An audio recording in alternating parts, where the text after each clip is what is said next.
So we're gonna wait for people to come on. This is Debbie, my friend. Say hi, my friend. Hello. Hello, hello. So we are at Bar Andaluz in Baja California, Mexico. Everybody with the margarita. Cheers.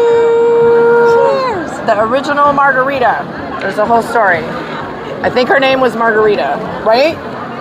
There's other people here, but they're like shy on camera. Camera shy, or in the witness protection program.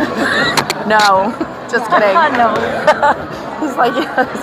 So this, well, we're waiting for people to come on, but okay, where's Sandra? Yeah. So it's a little bit of a lag, yeah. We wait. Do we wait? Is that what we're supposed to do on TikTok? Go on TikTok. Go on TikTok. I am. Have to ask questions. Oh, hello, Ensenada Vida Tu. T-O-U. There's an O in there somehow. How you doing? Say hi. Hi. Hello. Do we press the button? Oh, yes. Hello. This is Debbie, my friend. So this is my first real live TikTok.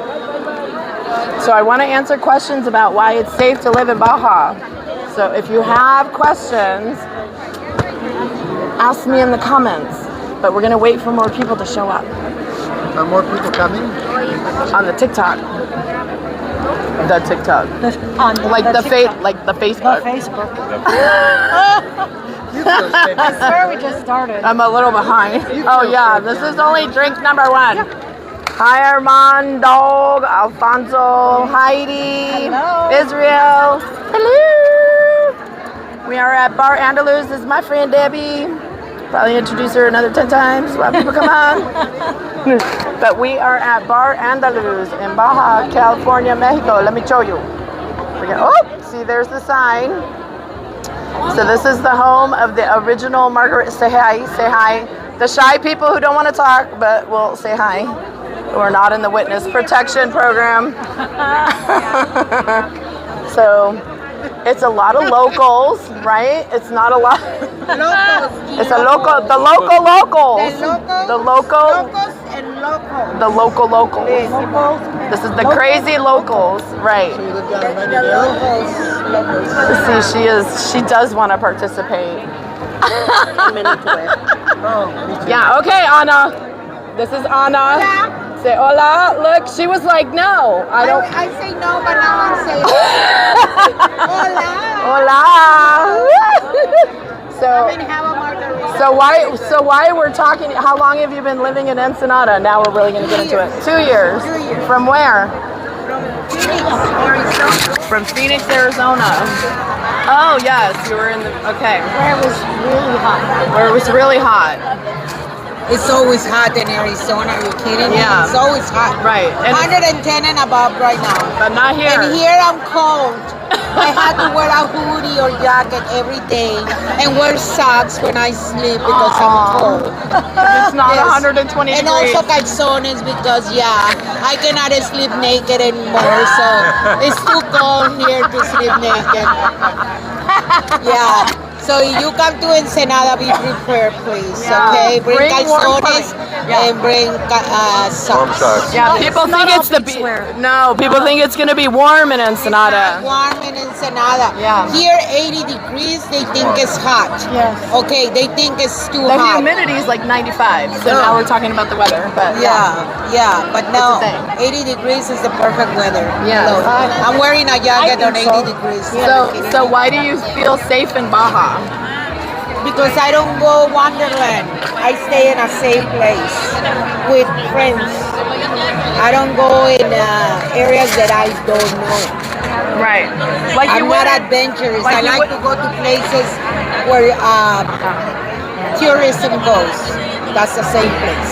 Right. That's part of the campaign. Yes. The Safe in Baja campaign. Whoop. I don't know how to work my gimbal. Hi. Oh, I'm talking. I say I don't want to talk it. Now I cannot stop talking. We'll come back to you. I Oh my God. promise. I apologize. No. We'll come back to you. Okay. We'll come back to you. Okay. Yeah. What was I gonna say now? I don't know. Oh, the Safe in Baja campaign. Hi.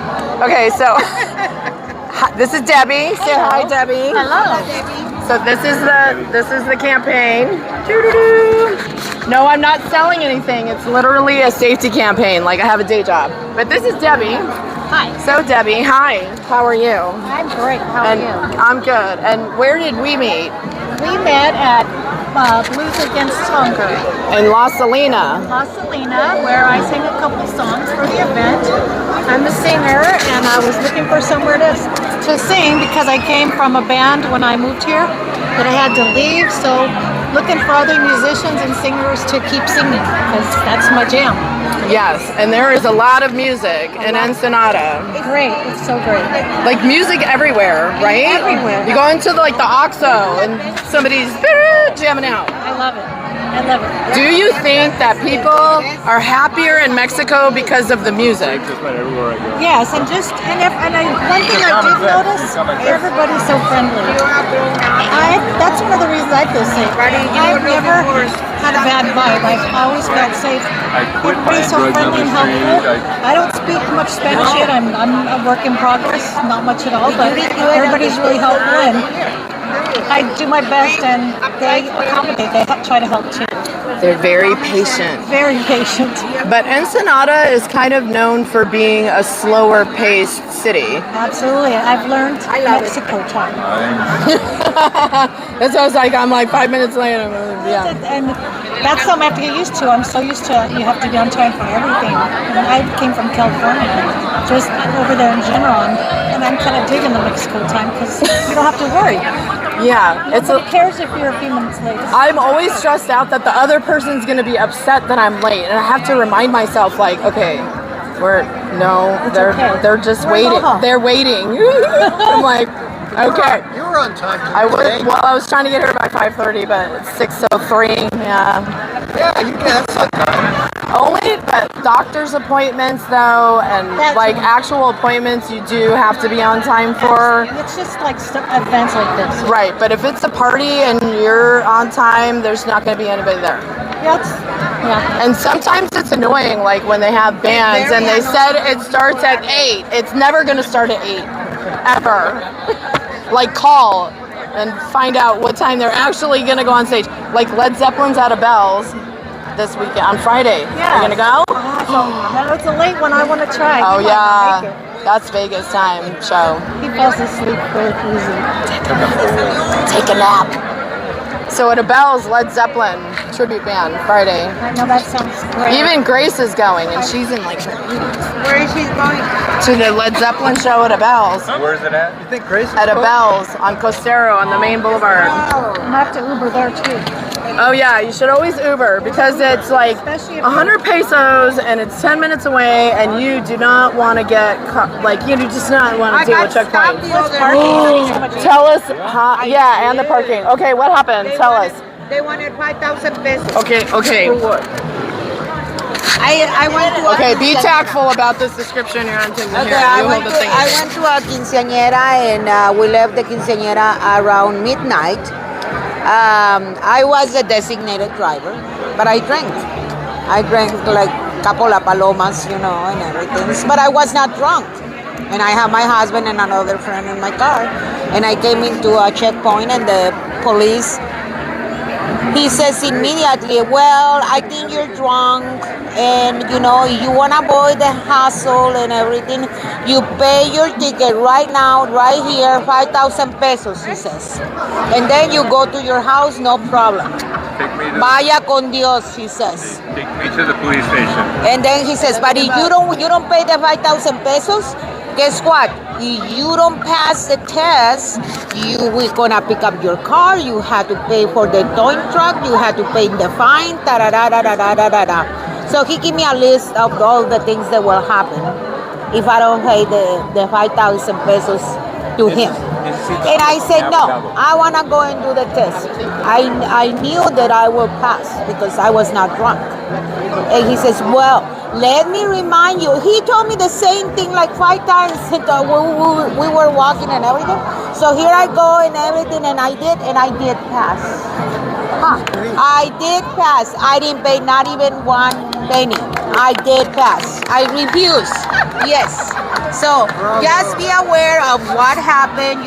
Don't drink and drive, but if you do or you get stopped, don't pay what they ask you there. Mordida. Because La mordida, that's exactly what they do. So I have a solution for that.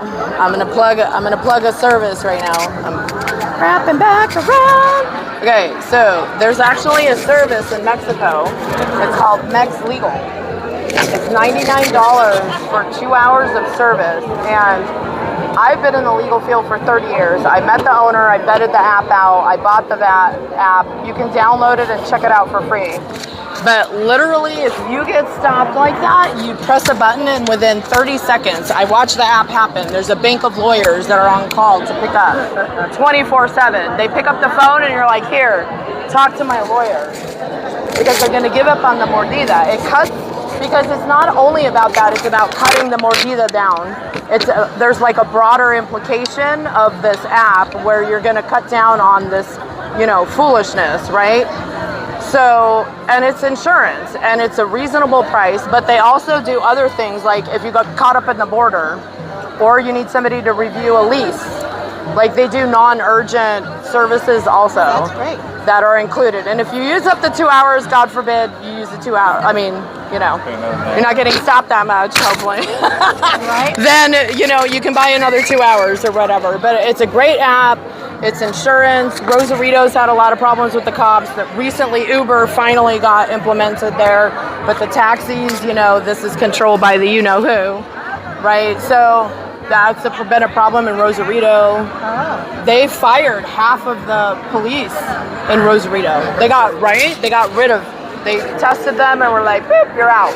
And I think the mayor in Tijuana wants to know about any problems at the border. He's actively so they're trying to clean it up, right? And so one of the ways that you don't contribute to that is get the app, don't pay the mordida, because sometimes you'll just give up, especially if you haven't done anything wrong. Exactly. Exactly. So they implemented the same stuff in Ensenada. Oh, they did in Ensenada. Do you want to talk, or? Okay.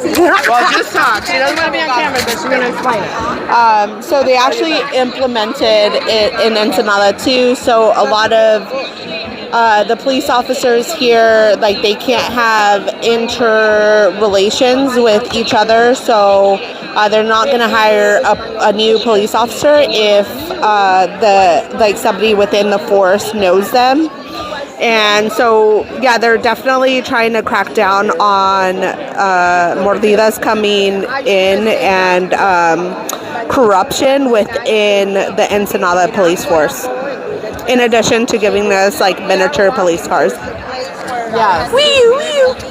Oh, have you seen the mini? Did you see the mini car? They have the mini police car, and there was a reel that wee wee wee wee wee wee. This is so funny. I think it's in my Safe in Baja page. Okay, so I have a private page on Facebook. It's called Safe in Baja.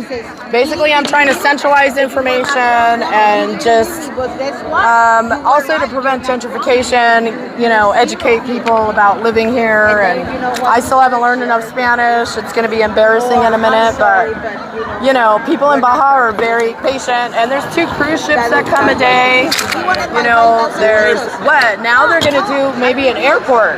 Yeah, I read that. An international air. So Dennis over here laughs because he's been living here how long? Another person who doesn't want to go on camera, but my dog. How long have you been living here? They've been talking about it for years. Right. The fair and the ferry. The reason that they say that the airport might not happen is because Tijuana is the second most busy airport in Mexico, next to Ciudad de Mexico. So partly it's because if they have an international airport in Ensenada, they will lose almost 30% of their traffic. De Guadalupe. I don't think that's the reason, though. What do you think that's the reason? I'm getting it from locals and from the government. What's your reason? I don't think it's needed, because I can get to the airport in an hour to Tijuana and fly anywhere in the country. Yeah. Why, they built one out in Ojos Negros, and it takes 45 minutes to get out there. Just 15 minutes more and you're in Tijuana. Yeah. I don't think it's needed. I don't think it'll get much use at all. Maybe as a freight airport or something. Yeah. But, I and the think fog. they're banking on Valle de Guadalupe. You don't think it'll hit like And that? they're saying that it would be kind of a little bit north or south of Valle de Guadalupe, so that way, because Valle de Not in Guadalupe. Ojos Negros? Yeah, I think, yeah. Yeah, Ojos Negros is Yeah. the other side. That's the other one. Yeah, it's not in Valle de And that Guadalupe. hasn't taken off. Yeah. But the project has been there for many years. Yeah, no, But it's definitely. just not happening. Is there a private airport nearby? It's a military airport. So it's not a private one, but No, it's just a military. And since I do not, that's the only airport. because that's what I was thinking when I heard that they were going to build an airport. Where are they going to build it that's not as far of a drive as just going to Tijuana? What I'm talking about is your Baja Mar.